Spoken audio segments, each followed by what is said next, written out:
Fairytale endings are not a reflection of the true spirit of Christmas, the Archbishop of Canterbury has said in his Christmas Day sermon.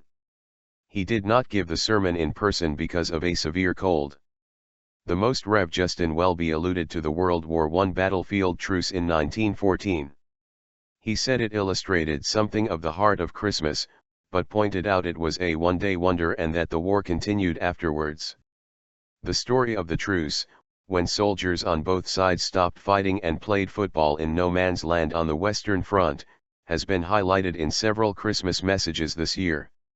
It has also appeared in advertisements. The Archbishop said, "At Christmas 1914, soldiers took the risk, crossed a battle line and kindled an evening of friendship and football.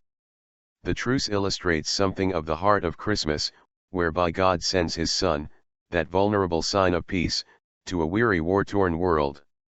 Not fictional. But he added that the problem with the way it is told now is it seems to end with a happy ever after. He said, "Of course we like Christmas stories with happy endings, singing carols, swapping photos, shaking hands, sharing chocolate, but the following day the war continued with the same severity. That is not the world in which we live. Truces are rare." The Archbishop urged worshippers not to reduce the story of Christmas to something utterly remote, about lives entirely different, fictional, naive, tidy.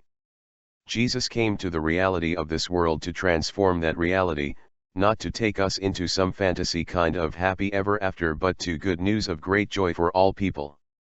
The Archbishop did not deliver his Christmas Day sermon at Canterbury Cathedral as is traditional. Lambeth police said he had been confined to bed with a heavy cold. Instead, his sermon was released in statement form. Separately, Cardinal Vincent Nichols, leader of the Roman Catholic Church in England and Wales, told the congregation at midnight Mass in Westminster Cathedral that Jesus taught compassion for the hungry and displaced. He said, "Well-known facts cease to be abstract, distant problems become the story of our brothers and sisters, our own flesh and blood. They call out to us for recognition and assistance." Cardinal Nichols told BBC Religious Affairs correspondent Caroline Wyatt it was important to pray for those in Syria and Iraq suffering persecution by Islamic State militants, Christians and others.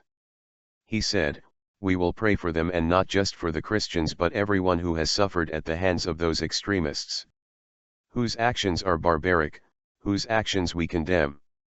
And anyone who acts in that way and claims to do so in the name of God. That is blasphemous and that's a real slur on true faith that all the great religions share."